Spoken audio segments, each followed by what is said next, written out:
Благодарам. Почитувани граѓани на Република Македонија. Колегата Ибраимовски рече дека не сака да зборува за 24 декември, меѓутоа јас сакам. 24 декември е ден кој што ќе обележи, ќе остане обележен во историјата на Република Македонија.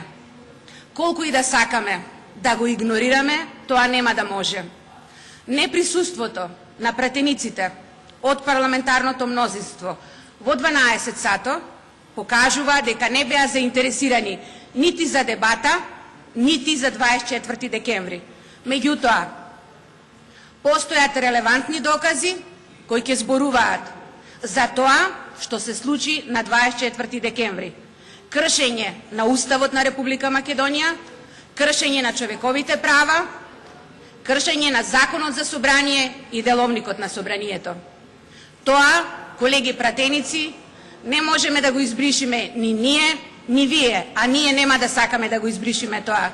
Меѓутоа, за волја на вистината, постојат сведоштва и цел свет знае дека сме единствена држава во светот каде што имаме насилно исфрлање на пратениците и новинарите под асистенција на првиот меѓу еднаквите Трајко Велјановски, колега и пратеник тогаш, со асистенција на министерот Ставревски и Гордана Јанкуловска.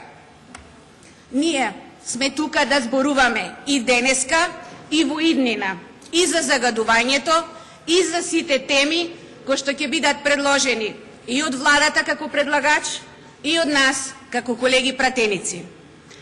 Јас не сум од Скопје, меѓутоа, како сплет на околности, поминав голем дел на студии тука, а сега со оглед на работата, најголемиот дел од денот го поминувам токму во Скопје. И тоа ми дава за право да зборувам за загаденоста и во градот Скопје и да правам една паралела за таа загаденост од еден минат период и сега. Никој не тврди дека загаденоста е сега, таа постои одамна. Исто така, јас паметам еден период кога загаденоста беше присутна во Скопје, исто така и маглата. Меѓутоа сега, почитувани граѓани, зборуваме за степенот на загаденоста. Колкав е тој степен на загаденост и оваа дебата треба да биде така насочена да сите ние донесеме конкретни заклучоци како да се намали степенот на загаденост во интерес на сите кои живеат во овие 4 големи градови како што е Скопје, Кичево, Тетово и Битола, каде што мерните станици измериле највисок степен на загаденост со високо присуство на штетни материи по здравјето на луѓето. Меѓутоа, колеги пратеници, треба да ги лоцираме прво кои се причините за загадувањето.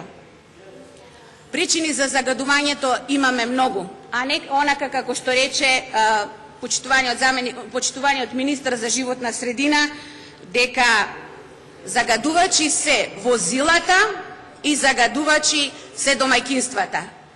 Тоа е само дел од загадувачите. Загадувачи се големите или оние кои што се преработувачки комплекси, кои што испуштаат големи количества на штетни издувни гасови. Загадувачи се исто така оние кои што допринесоа да се уништат 7 паркови во градот Скопје, да се исечат голем дел од зелените од дрвјата и да се намалат зелените површини во овие големи градови. Во еден период додека студирав, населбата Аеродром, Јане Сандански и Лисиче важеше како бетонска населба. Во тој период не можев тоа да го согледам на тој начин како што го гледам сега. Навистина е тоа една бетонска населба каде што отсуствуваат многу мал број на зелени површини, меѓутоа сега центарот на Скопје е простор кој што на секој чекор има зграда, на секој чекор има објект, а многу се мали зелените површини. Кога ќе се лоцираат правите загадувачи, тогаш е потребно да се најдат соодветни мерки кои што ќе бидат преземени за намалување на степенот на загаденоста. Тука присутниот министер во неговата изјава рече дека најголеми загадувачи се домаќинствата и возилата. И како превентивна мерка, со заклучок донесен на влада, беше да болните од астма и хроничните болни, како и трудните и малите деца не излегуваат надвор. А од друга страна слушаме министерот за здравство, кога имаме ширење на грипозна состојба, вика: луфтирајте ги училиштата и градинките. Па дали се слушате што зборувате? Тоа се контрадикторни изјави на двајца луѓе кои припаѓаат на иста влада. Дали ни се потребни такви мерки?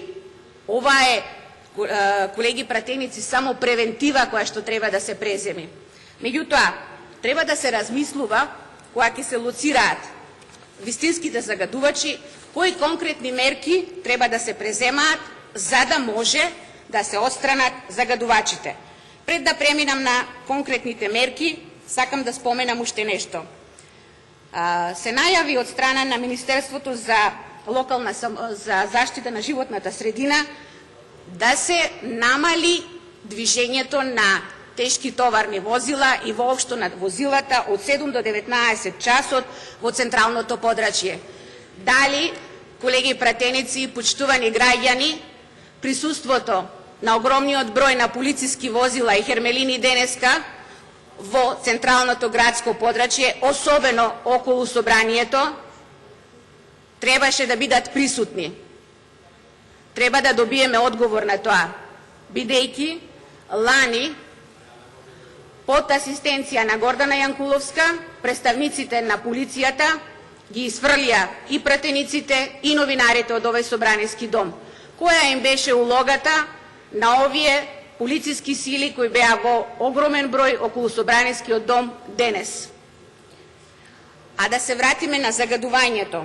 Кога зборуваме за мерки кои што треба да се преземат, има многу. Едни од начините е да се користат обновливи извори. Тоа значи да се користи, например, сончевата енергија, која е обновлив извор. Друг од начините кој што може да придонесе до намалување на степенот на загаденоста е поставување на мониторинг системи за следење на квалитетот на водата, воздухот и почвата. Друг начин на кој што може да се намали степенот на загаденоста е изградба на нова и современа еколошка инфраструктура на овие градски подрачја. И исто така да се врати оној дел, оние зелени површини кои што некогаш не ги красеа градските средини, туку тие беа едноставно бели дробови за граѓаните кои што живеат во овие големи градски подрачја. Колку е голема или озбилна намерата на Министерството за животна средина, која што не е од вчера, покажува и буџетот каде што има предвидено средства за ова министерство, за работа на Министерството за животна средина.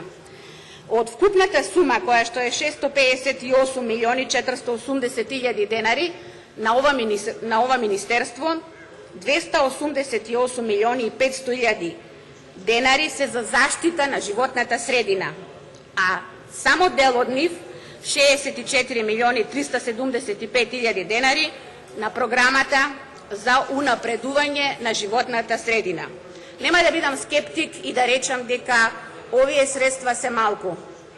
Меѓутоа, ќе кажам дека овие средства кои што се предвидени во буџетот на Министерството за животна средина нека бидат наменети за поставување на филтри на големите металопреработувачки објекти, на топланите, оние објекти кои што испуштаат големо количество на штетни гасови и содржат во нив штетни честички, нека бидат наменети за да може да се спречи степенот на загаденост. Меѓутоа, она што прво треба да го направиме сите како пратеници на овој собраниски дом е да ги изгласаме заклучоците кои што се понудени од страна на опозицијата како предлагачи на оваа информација, а второ и основно што требаше да биде направено, да почне зимскиот распуст на учениците а не да се чека датумот кога треба навистински да започне и да се намали градењето на непродуктивните објекти, за да се намали степенот на загаденост.